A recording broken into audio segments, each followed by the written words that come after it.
you're pretty to say that the courses are quite expensive, and that most of the people who work with you are doing volunteer labour, that the place probably grosses over $1 million a year. Where's the money? I don't think it grosses that amount a year. All right, it may do. I haven't looked at my books for the last 12 months. All right, but my statement again is, if you do something well and you do it brilliantly, you have a right to profit. Currently, I haven't reached that situation, and when that situation comes about, I am going to feel good about it. In fact, watching all of the mucking around has been created by this small group of people who I believe are running off jealousy because they themselves can't put themselves in similar positions and can't work out ways to move themselves through their lives deftly and fully.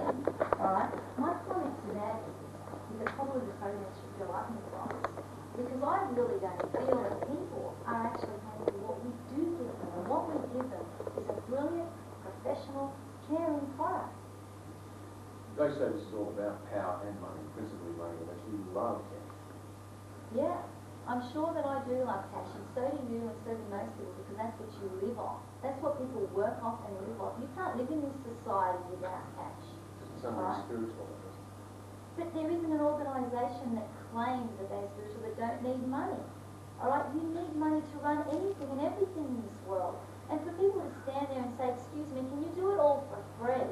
It's crazy. It's probably a reference to priority, like priority money or spirituality. Okay, the priority is this, is equilibrium of the individual. I am not into spiritual integration. This planet has had too much spiritual integration on it, and we have a society that is confused by it. We've got churches and structures and institutions that have had control of our society for at least 2,000 years plus, that have created more confusion and instability. I look at the equilibrium of the individual, their physical, their intellectual, emotional, and spiritual world, and look at them as an equal thing, not one thing above the other.